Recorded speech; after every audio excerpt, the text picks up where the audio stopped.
Jimmy Akin's Mysterious World is brought to you by the Star Quest Production Network and is made possible by our many generous patrons. If you'd like to support the podcast, please visit sqpn.com/give.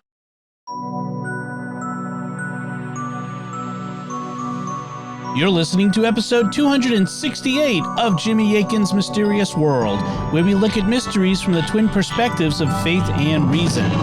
In this episode, we're talking about hearing mysterious voices. I'm Dom Bettinelli, and joining me today is Jimmy Akin. Hey, Jimmy. Howdy, Dom. What would you do if you started hearing voices in your head and no one was there? In mental health circles, hearing voices is often considered a symptom of illnesses such as schizophrenia, mania, and depression. But what if what the voices tell you is true? What should you make of them then? And what could possibly explain this? That's what we'll be talking about on this episode of Jimmy Akin's Mysterious World. Jimmy, where does our mystery begin today? It begins in London, England, and specifically it begins with a gentleman named Ikechukwu Obialo Azuonye. He is a consulting psychiatrist, and according to his online profile at researchgate.net, Ikechukwu Obialo Azuonye currently works in the independent and private sector. Ikechukwu does research in behavioral science, psychiatry, and mental health legislation. He has a background in neurology and has worked in general adult and forensic psychiatry for most of his professional career. He is interested in consciousness research and supports progress in spirituality in psychiatry. Similarly, according to his profile at forensicandexpertwitness.co.uk, I have been a consultant in psychiatry since January 1985 and have undertaken independent medico-legal work since 1990. In the course of the past 27 years, I have provided written as well as oral evidence to a wide range of decision makers, including courts and tribunals. The following are my areas of expertise: mental capacity assessments and reports, written and oral evidence to mental health tribunals and associate hospital managers panels regarding civil patients as well as mentally disordered offenders, second opinions about treatment, criminal matters, family matters, psychological injury, housing, immigration matters, transcultural issues. Dr. Azuonye holds multiple degrees, and he's well qualified to address multiple issues. Today's mystery involves one of the strangest cases that Dr. Azuonye has ever encountered. He discussed the case at a conference, and he published an article on it in the British Medical Journal in December of 1997. The case is so strange that I've never heard of another case exactly like it, and I've asked people if they've heard of similar ones, and they haven't.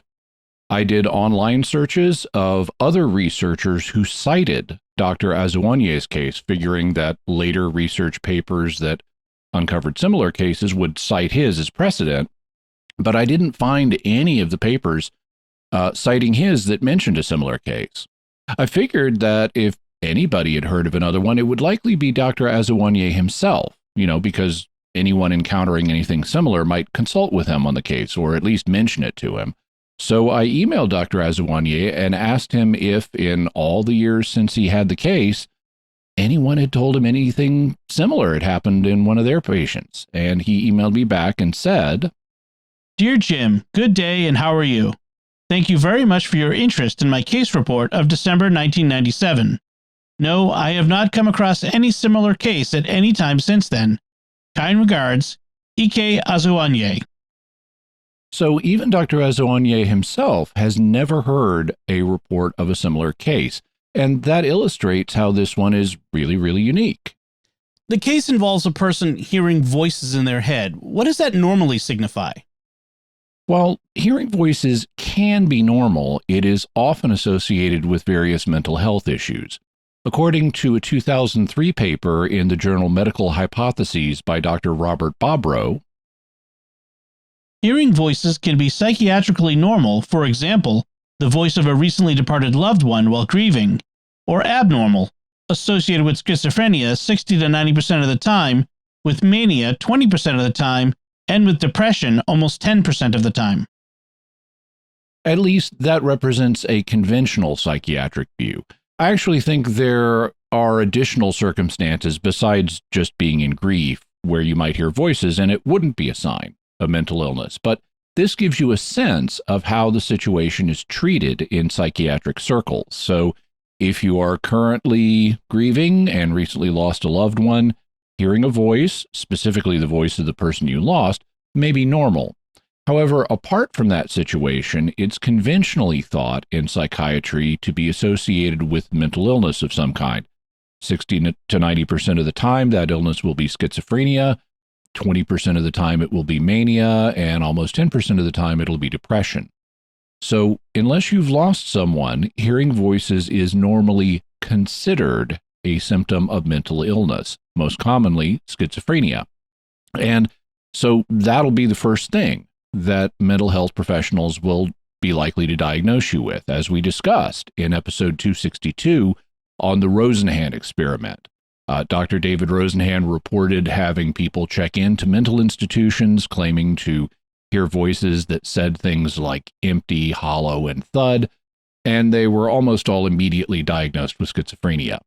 As we discussed in that episode, it appears that Dr. Rosenhan faked and misrepresented his data, but if you go to a mental health professional and report hearing voices, the most likely diagnosis you'll get is schizophrenia. Then let's look at the central figure in the case that Dr. Azoulay encountered. Who was she, and what can you tell us? According to the article Dr. Azoulay published in the British Medical Journal in 1997, the woman can be described this way. Born in continental Europe in the mid-1940s, the patient settled in Britain in the late 1960s. After a series of jobs, she got married, started a family, and settled down to a full-time commitment as a housewife and mother. She rarely went to her general practitioner, as she enjoyed good health and had never had any hospital treatment. Her children had also been in good health. The British Medical Journal does not mention her nationality, but I've elsewhere heard Dr. Azoulay speak about this, and he indicated that she was from Switzerland, so she was of Swiss origin. He says that she was born in the mid-1940s, which would suggest a time frame between 1944 and 1946, or at least between 43 and 47. But by the late 1960s, when she would have been between 20 and 24 years old, she had settled in Great Britain. She held a series of jobs, and she got married, apparently to a British husband, and became a housewife. Both she and her children experienced good health. For reasons of medical privacy, Dr. Azoulay does not give us her real name. Instead, he refers to her in his British Medical Journal article by the initials AB. But AB is a little impersonal, so we're going to refer to her as Annabelle. And Dr. Azoulay reported that in late 1984, something very strange happened. In the winter of 1984, as she was at home reading, she heard a distinct voice inside her head. The voice told her, "Please don't be afraid. I know it must be shocking for you to hear me speaking to you like this, but this is the easiest way I could think of. My friend and I used to work at the Children's Hospital, Great Ormond Street, and we would like to help you." If Annabelle was born in Switzerland in the mid-1940s, she would have been somewhere around 40 years old in 1984. Most likely she would have been in her late 30s. So we'll assume that this was her age, her late 30s, and perhaps around 38. And she heard a voice. Dr. Azoulay elsewhere says it was a male voice, telling her that he and a friend used to work at the Children's Hospital on Great Ormond Street. It's formerly known as the Great Ormond Street Hospital for Children.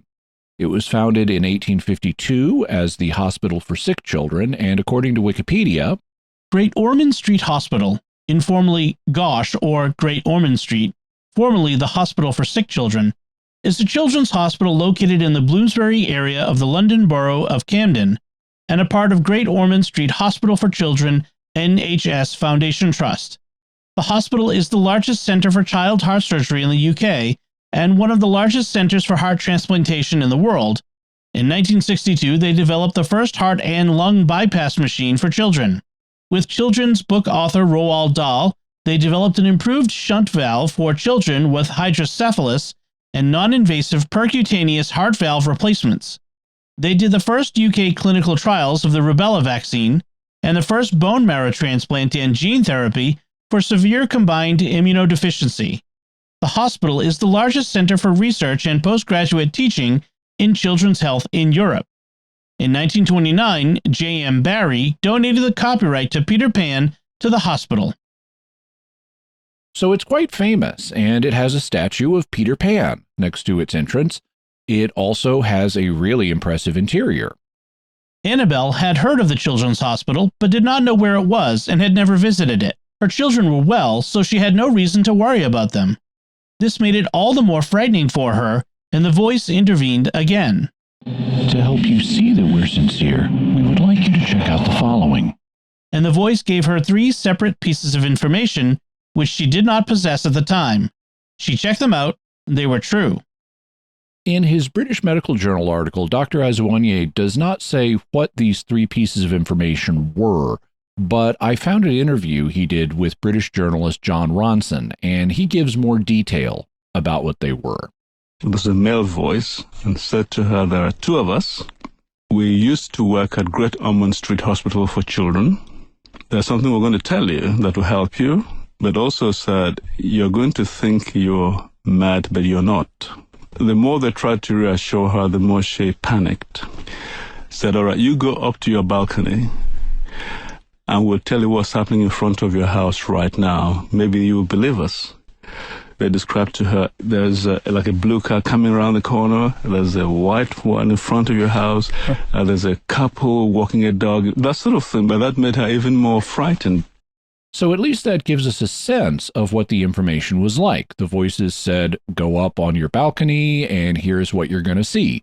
A blue car will be coming around the corner, a white car will be parked in front of your house, and a couple will be walking a dog. Or at least it was things along those lines. I don't think Dr. Azounier is trying to give us a verbatim report, but it was stuff like that. In his journal article, he says, but this did not help because she had already come to the conclusion that she had gone mad. In a state of panic, Annabelle went to see her doctor, who referred her urgently to me.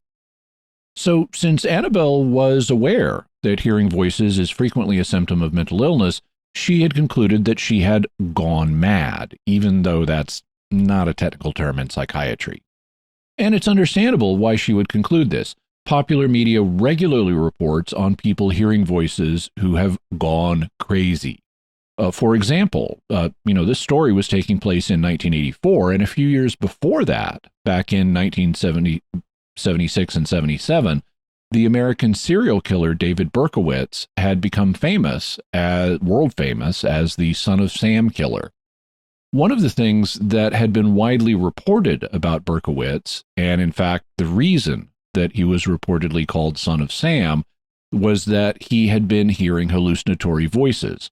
Specifically, it was reported that he was hearing hallucinatory voices coming from a dog that was possessed by an ancient spirit named Sam. Now, we discussed the Son of Sam killings back in episode 167 and again in episode 168. And as we heard in those, the idea that the dog was possessed by a spirit named Sam was actually a misunderstanding. But this was what was popularly reported. So Annabelle may have heard about David Berkowitz as just one example of hearing voices and thought, oh no, am I going crazy the way he did? She thus went to her National Health Service doctor, who immediately referred her to Dr. Azounier. And as you'd expect, he immediately diagnosed her as having psychosis. I saw her at the psychiatric outpatients clinic and diagnosed a functional hallucinatory psychosis. I offered general supportive counseling as well as medication with thioridazine. To her great relief, the voices inside her head disappeared after a couple of weeks of treatment, and she went off on holiday. In fact, she went to the city of Zurich in her home country of Switzerland. As far as I was concerned, this was a straightforward psychotic experience. Anyway, there was a drug at that time called thioridazine, and I gave this lady just 10 milligrams of it 3 times a day. And over a very short period of less than 2 weeks, the voices stopped. So she went on holiday to Zurich, and while she was there, the voices broke through the medication. It was something they wanted her to attend to very quickly. While she was abroad and still taking the thioridazine, the voices returned. They told her that they wanted her to return to England immediately, as there was something wrong with her for which she should have immediate treatment. By this time, she was also having other beliefs of a delusional nature. I really wish that the article described these other delusional beliefs, because I'd love to know what they were to see what bearing they might have on this case, but we're not told that. According to Dr. Azawanyeh's British Medical Journal article, she returned to London, and I saw her again at my outpatients clinic. By this time, the voices had given her an address to go to. Reluctantly, and just to reassure her that it was all in her mind, her husband took her by car to the address in question. It was the computerized tomography department of a large London hospital. As she arrived there, the voices told her to go in and ask to have a brain scan for 2 reasons.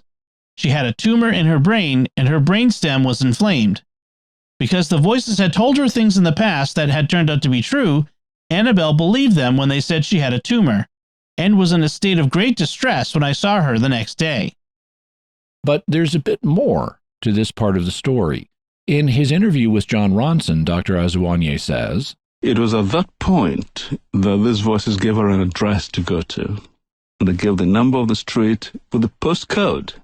Now, that was the point at which I had my first double take on this one, because I thought, voices giving an address and a postcode? Right. Her husband offered to take her to this address, and one of the voices said to her, "You see those 2 houses in front of you? Go through the gap between those 2 houses onto the next street." And she now found herself in front of a particular building, which was the neuroscan department of Queen Square Hospital. And they said to her then to knock on the door, and she said out loud, "Why?" And they said, "Because your brainstem is inflamed and you have a tumor in your brain." So they gave her 2 clinical diagnoses. It was then that she got another appointment to see me urgently the next day. So the voices took her to a place where she could get neuroimaging, but they didn't just give her the address, perhaps because she might look up what was there and get scared off. Instead, they gave her a nearby address and then told her to go between 2 houses, at which point she found herself in front of the neuroimaging center. They then told her 2 things. She had an inflamed brainstem, and she had a brain tumor. These were both medical diagnoses, which leads us to the title of Dr. Azawanyeh's piece in the British Medical Journal, "A Difficult Case, Diagnosis Made by Hallucinatory Voices." However, instead of heeding what the voices were telling her and having the neuroimaging done, she immediately went back to Dr. Azawanyeh for another psychiatric consultation. So the voices were probably right if they thought that she might reject a direct introduction to the idea of having neuroimaging. Her first instinct was to still think she was crazy and go back to a psychiatrist. According to Dr. Azawanyeh, in order to reassure her, I requested a brain scan, explaining in my letter that hallucinatory voices had told her that she had a brain tumor, that I had not personally found any physical signs suggestive of an intracranial space-occupying lesion, and that the purpose of the scan was essentially to reassure the patient. The request was initially declined on the grounds that there was no clinical justification for such an expensive investigation. It was also implied that I had gone a little overboard, believing what my patient's hallucinatory voices were telling her. Or, as he says in the interview, "And I then offered to get a CT brain scan." Just because you believe the voices? No, or? just to reassure her. The character of the response I received, saying, "Yes, Dr. Azawanyeh, we respect you very much as a clinician, but we think you've gone just a little bit overboard on this one. You appear to be believing your patient's hallucinations." Well, and I have to say, sitting here now, I'm thinking the same thing. So I said, "As a favor to me, if you don't mind." Dr. Azawanyeh then began negotiating with Britain's National Health Service to get the scan done. And this illustrates the dangers of having a single payer model for medical care in your country. It may generate the appearance of free medical care, but it's not really free at all. The costs still have to be paid. They're just disguised by taxes. And now you have a colossal bureaucracy that you have to convince to let you have medical treatment, unless you're super rich and can obtain it some other way. Fortunately, things aren't quite that bad here in the United States, at least not yet.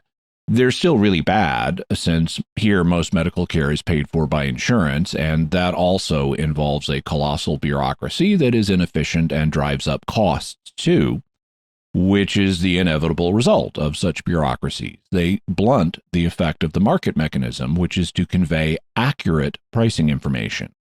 It's why the Soviet Union was such an economic disaster with a state-planned economy. And you can imagine what would happen to the price, for example, of food if we turned that sector of our economy over to the government or to insurance companies. Food is even more essential than medical care. I mean, you need food all the time. You don't need medical care all the time. But if we had a single-payer government agency that we had to use every time we needed to buy food, the costs would balloon. And the same would be true if we had food insurance and you needed to fill out paperwork, if grocery stores had to have employees dedicated to processing food insurance claims, and if we had food insurance companies with legions of employees needing to be paid. Food costs and the hassle of obtaining food would skyrocket. That's not to say that you can't have government or insurance programs to cover catastrophic emergency cases. But if you use such programs for regular forms of care, it will drive up prices and you will end up paying for those higher prices, as well as losing freedoms about what kind of care you are allowed to have. You're also likely to get a stifling of medical innovation, which is why the U.S. produces more new medical treatments than countries with socialized medicine. And even though things aren't quite as bad in America as they are in the UK, they're still bad. So this hindered Annabelle from being able to get the brain scan she needed, which was a pity because of what they learned when the brain scan was finally done. Eventually, after some negotiation, the scan was done in April. The initial findings led to a repeat scan with enhancement in May, revealing a left posterior frontal parafalcine mass, which extended through the falx to the right side. It had all the appearances of a meningioma. A meningioma is a brain tumor arising from the meninges or membranes that surround the brain and the spinal cord. They often grow silently, as in this case, but they can be extremely serious. Dr. Azoulay describes how surprised the neuroimaging professionals were when they saw the tumor. They did the scan, and there was the tumor sitting there just as the voices said it would be. In fact, they were so surprised, they called me to come and look at the scan with the patient still in the machine. So the voices were absolutely right? Totally right. Did the voices say to her, "We told you so"? No, but they said something even more interesting. We'll get back to what the voices told her, but we're not quite at that part of the story yet. Here's what happened next. The consultant neurosurgeon to whom I referred Annabelle noted the absence of headache or any other focal neurological deficits related to this mass, and discussed with Annabelle and her husband the pros and cons of immediate operation as against waiting for symptoms to appear. In the end, it was agreed to proceed with an immediate operation. Annabelle's voices told her that they were fully in agreement with that decision. So they had a second opinion from the voices in Annabelle's head, and they fully agreed that an immediate operation was needed, which was consistent with how urgently they had been trying to get Annabelle to act on their advice. So she went into the operating theater. These were the notes of the operation carried out in May 1984. A large left frontal bone flap extending across the midline was turned following a bifrontal skin flap incision. Meningioma about 2.5 inches by 1.5 inches in size arose from the falx and extended through to the right side. A small area of tumor appeared on the medial surface of the brain. The tumor was dissected out and removed completely with its origins in the falx. I won't go through all the medical terminology in this excerpt, but the upshot is that they removed a brain tumor that was 2.5 inches by 1.5 inches, or 6 by 4 centimeters from her head. It was about the size of a jumbo egg. Now we come to the interesting thing the voices told Annabelle. When the lady came out of theater, they said to her, "We're pleased to have helped you. Goodbye." And they never came back. Never came back. Or, as stated in the British Medical Journal article, Annabelle later told me when she recovered consciousness after the operation, the voices told her, "We are pleased to have helped you. Goodbye." There were no post-operative complications.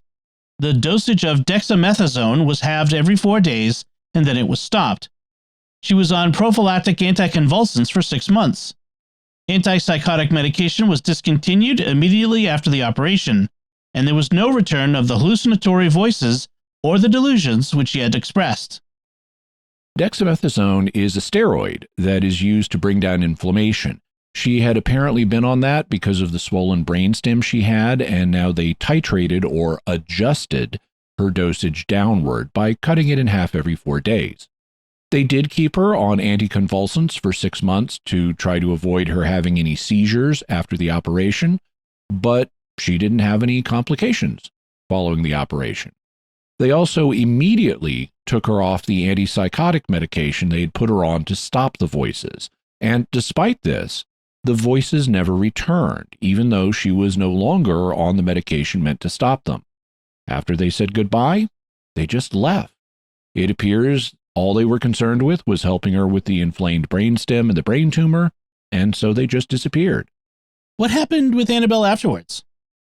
She was fine, and 12 years after the operation, at Christmas of 1996, she got into contact again with Dr. Azuwanye. Annabelle telephoned me last Christmas to wish me and family a merry festive season, and to tell me that she had been completely well in the 12 years since the operation. It was this telephone call that brought this case to mind again. It is well known that intracranial lesions can be associated with psychiatric symptomatology, but this is the first and only instance I have come across in which hallucinatory voices sought to reassure the patient of their genuine interest in her welfare, offered her a specific diagnosis, there were no clinical signs that would have alerted anyone to the tumor, directed her to the type of hospital best equipped to deal with her problem, expressed pleasure that she had at last received the treatment they desired for her, bid her farewell, and thereafter disappeared. I presented her case at a conference later that year. Annabelle attended and was closely questioned by several people about the various aspects of her experience.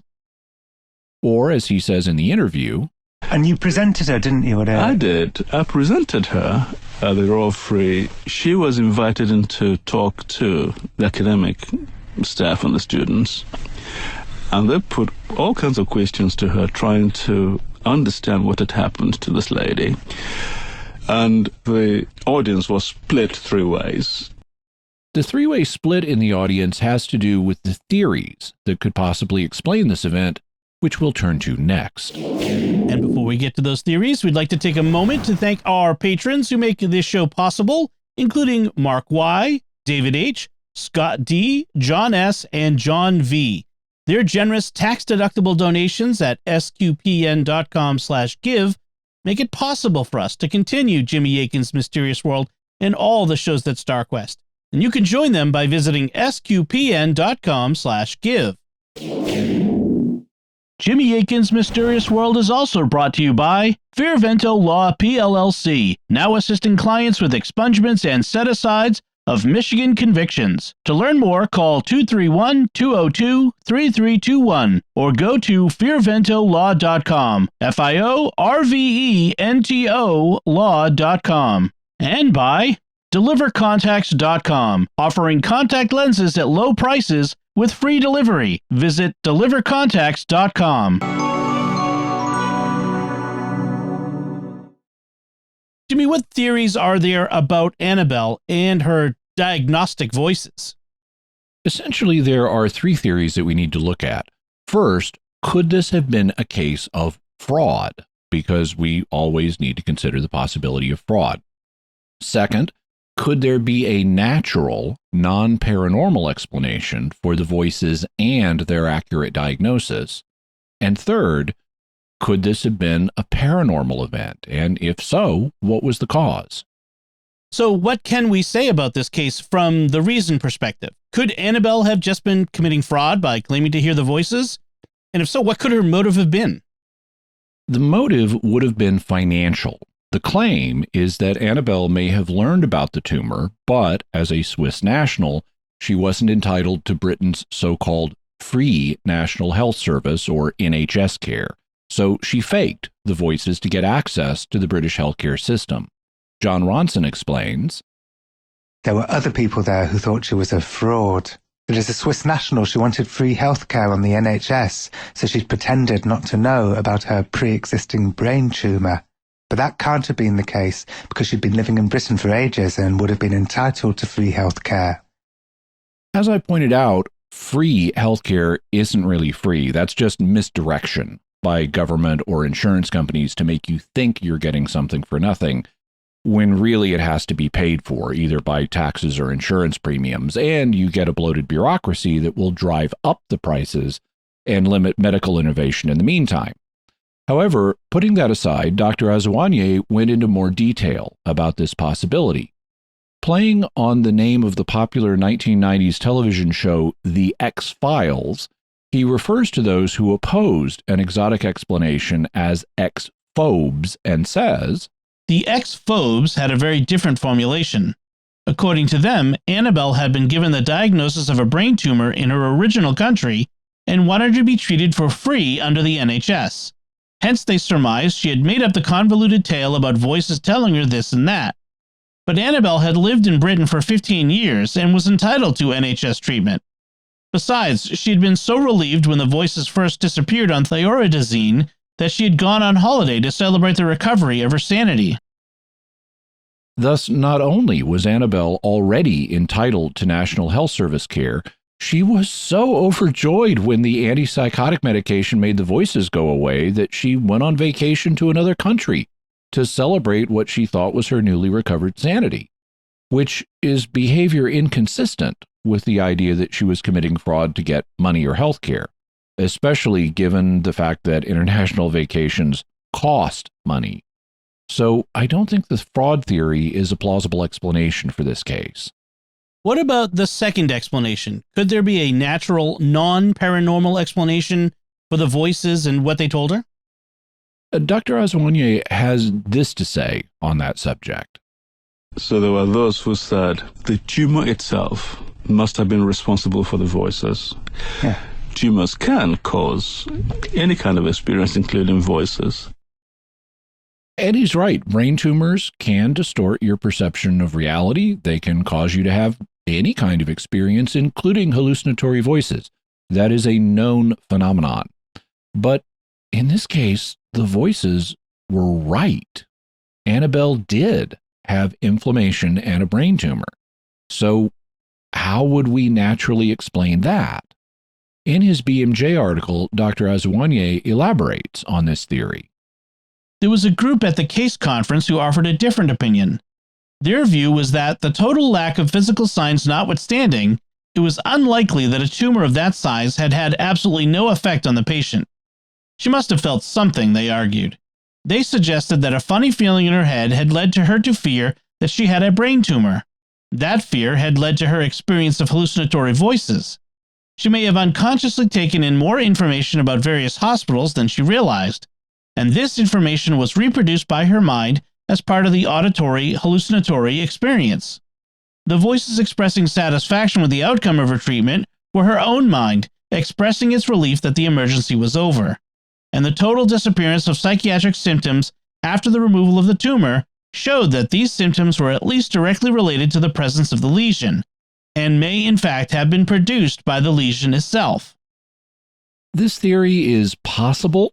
It could explain what happened in Annabelle's case in purely natural terms, but possibility is not probability.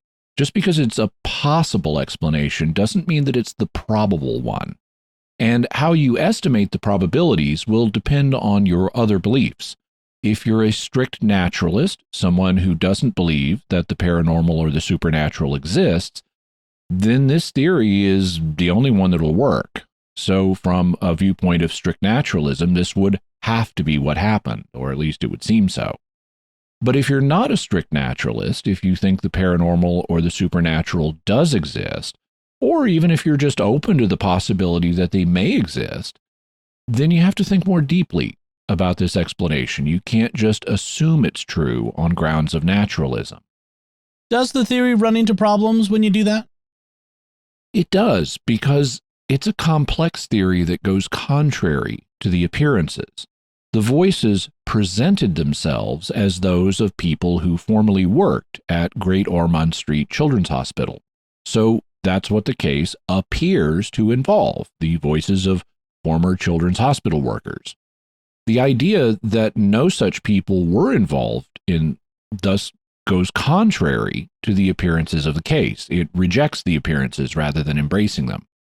You can propose explanations that deny the appearances, but it's a general principle. If you're going to deny what seems obvious, you need reasons for that. And this explanation is also a complex one. It requires that Annabelle felt the brain tumor and developed a fear, at least subconsciously, that she had a brain tumor as opposed to just a headache or something. And we don't have any indication of that. So that's an assumption without evidence to back it up. It also requires that she subconsciously knew more about the location of hospitals than she knew consciously, like when they took her to the neuroimaging center. But we also don't have any evidence for that. And it requires her subconscious mind to have created messages from the voices that mirrored the different stages of her medical journey, which is quite a stretch and doesn't seem probable to me. If that kind of thing was likely to happen, why don't we have other cases like this one in the medical literature? Why don't we have multiple people with brain tumors who hear voices that help them navigate fixing the problem in a sensible step-by-step manner like happened with Annabelle? The fact that this case is so unique is an argument that this kind of thing is not likely to happen naturally, because lots of people have brain tumors, but this doesn't happen to them. There also are factors that the theory doesn't explain, like the fact that Annabelle also had an inflamed brainstem, which she was hardly likely to feel the same way she might feel a tumor the size of a jumbo egg. And then there's the fact that the voices told her what was happening in her neighborhood outside of her house, things that she didn't already know, but that she was able to verify by going out on her balcony. Feeling a brain tumor would not let you know things like that unless you're in that John Travolta movie Phenomenon. Not unless the brain tumor had caused you to develop psychic powers. That brings us to the paranormal explanations for Annabelle's experience. What should we say here? As we've discussed in previous episodes, one of the regular problems in parapsychology is whether a given phenomenon actually requires the spirit of a non-living person, or whether it could be explained by psychic functioning on the part of a living person, what's known as living agent psi. Well, hypothetically, Annabelle could have psychically detected the brain tumor and the inflammation and what was going on in her neighborhood, and then her subconscious mind knitted together these psychic impressions and produced the voices that she was hearing. So on this hypothesis, no actual spirits were involved. Another way that living agent psi could be involved would be if there were former employees of the children's hospital involved, but they were still living. Maybe two former hospital employees psychically diagnosed her at a distance and then psychically contacted her to let her know about the problem. On either of these scenarios, no departed spirits would be involved, just living people using psychic functioning, either Annabelle herself or two former hospital employees. What do you make of the living agent psi explanations? I think they're both possible explanations, but that doesn't make them the most likely explanations. Let's consider what the voices initially told her. They said, "Please don't be afraid. I know it must be shocking for you to hear me speaking to you like this, but this is the easiest way I can think of. My friend and I used to work at the Children's Hospital, Great Ormond Street, and we would like to help you. So first, they said, my friend and I used to work at the Children's Hospital. If you hear a disembodied voice speaking in the past tense of what they used to do, it strongly suggests that they are deceased. That's the natural interpretation of hearing a disembodied voice telling you what they used to do. You're going to understand it to be referring to what they used to do in life. You're not going to interpret it as meaning, oh, this is a retired hospital worker that's still living who's talking to me. You're going to think, this is a deceased hospital worker talking to me. So the appearances in this case would be that a couple of deceased spirits were involved. And on general principles, we should stick with how a case appears until such time as we have evidence that the appearances are mistaken. So the involvement of spirits has a leg up on the idea that either Annabelle or two living but retired hospital workers were responsible. Second, notice that the voices were aware that this mode of communication could be alarming to Annabelle. They said, please don't be afraid. I know it must be shocking for you to hear me speaking to you like this. Yet despite that, the voice said, but this is the easiest way I could think of. So consider that. The idea of contacting Annabelle telepathically was the easiest way they could help get her the information that she needed. That statement strongly suggests that the voice was of a departed human spirit, because if these were living individuals, this wouldn't be the simplest way of contacting her. They could just pick up the phone or write her a concerned letter. Either of those would be much easier for a living person to do than sending a complex telepathic message, and it wouldn't have been as alarming or shocking for her to receive a message like that. She would not, for example, have thought she was going crazy by hearing voices. So it sounds like you're leaning toward the idea of actual spirits being involved. Yes, and this is what some in the conference audience thought. In the British Medical Journal, Dr. Azuwanye writes, people who would be called X-Files today rejoiced that what had happened to her was a clear instance of telepathic communication from two well-meaning people who had psychically found that Annabelle had a tumor and sought to help her. He also commented on it in the interview. The most interesting was to hear fellow psychiatrists saying this must have been a paranormal experience. There were real individuals who had a way to help her, and they did. Where are you on in that split? I mean, clearly you don't think she's a fraudster, so... Not at all. I personally believe that she was helped by someone. In my view, this world that we experience is one of many worlds, and I have no difficulty accepting the reality of non-physical worlds and its inhabitants, and I think that she was helped in that manner.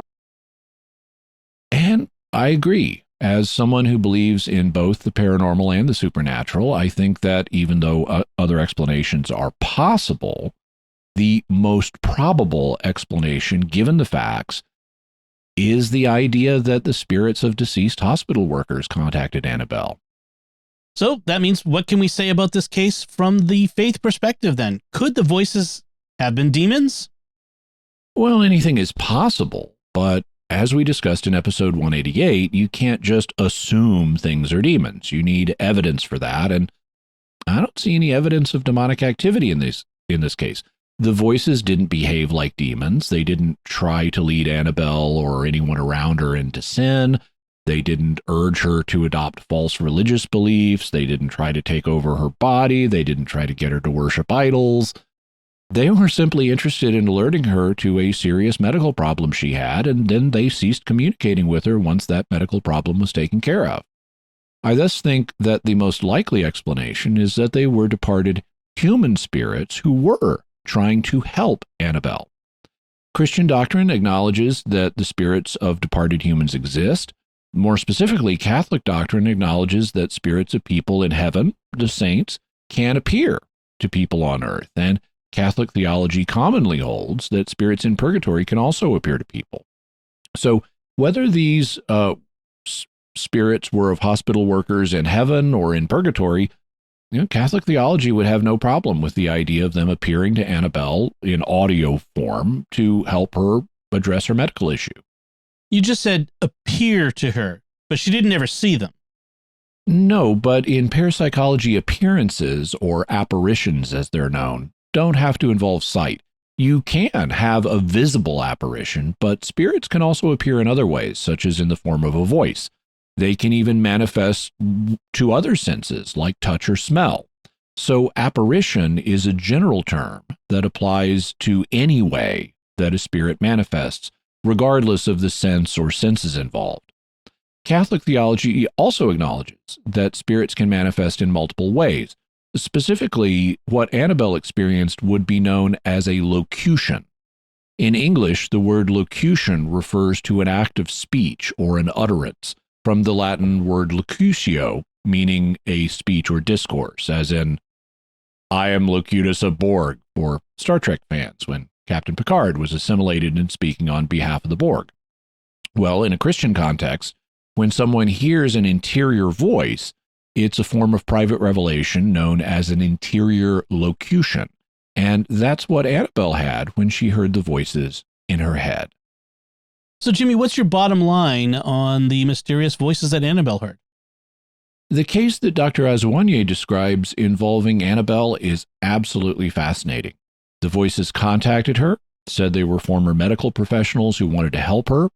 They told her things she didn't know about her neighborhood to convince her.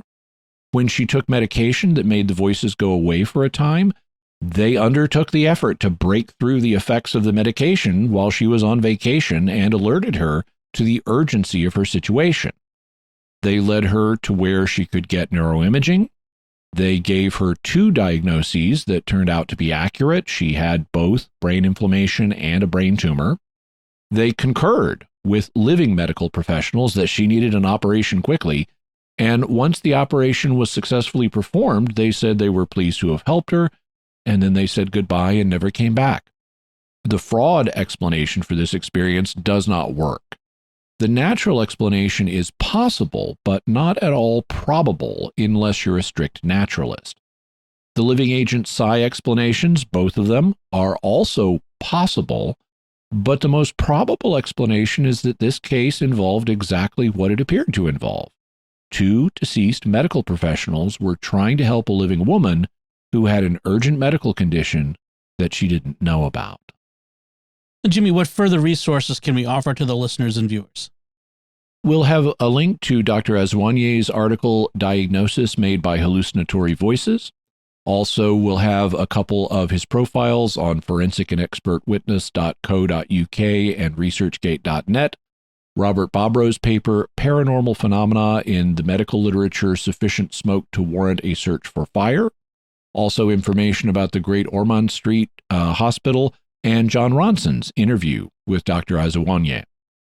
All right, and so will do it for us this time. What are your theories about Annabelle and her remarkable experience with the disembodied voices who accurately diagnosed her condition?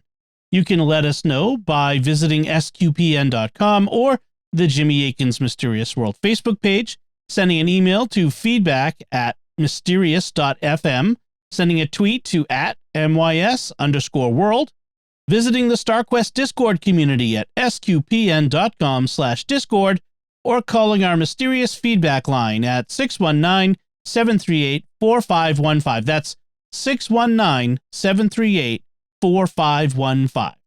And I want to say a special thank you to Oasis Studio 7 for the video and animation work they did on this episode. You can hire them yourself for your video and animation needs, and you can check out their work by going to my YouTube channel, youtube.com/Jimmy Akin. While you're there, I'd really appreciate it if you would subscribe and hit the bell notification so that you always get a notification whenever I have a new video, whether it's Mysterious World or one of the other videos I do. I am trying to grow my channel, and so I'd really appreciate it if you subscribe and also hit the like button on videos to let other people know that there's something interesting for them to watch. So, Jimmy, what's our next episode going to be about? Next week, we're going to be talking about communication with the departed that goes the other way. will be speaking about and to a priest named Father Nathan Castle. He has a special ministry to souls in purgatory. He'll be telling us about how he learns of the souls that need his help and how he helps them make progress in the afterlife. He's got some really interesting experiences to recount, so you won't want to miss that. Excellent. Be sure to check out the Mysterious World bookstore at mysteriousworldstore.com for links to all the books and videos that Jimmy mentions in the show. You can find links to Jimmy's resources from our discussion on our show notes at mysterious.fm/268. And remember, to help us continue to produce the podcast, please visit sqpn.com/give. Jimmy Akin's Mysterious World is also brought to you in part by Rosary Army, featuring award-winning Catholic podcasts, rosary resources, videos, and the School of Mary online community, prayer, and learning platform. Learn how to make them, pray them, and give them away while growing in your faith at rosaryarmy.com and schoolofmary.com. Jimmy Akin's Mysterious World is also brought to you by Tim Shevlin's Personal Fitness Training for Catholics, providing spiritual and physical wellness through personalized nutrition, workout and prayer programs, and daily accountability check-ins. Learn more by visiting fitcatholics.com. Until next time, Jimmy Akin, thank you for exploring with us our mysterious world. Thanks, Dom. And once again, I'm Dom Bettinelli. Thank you for listening to Jimmy Akin's Mysterious World on StarQuest.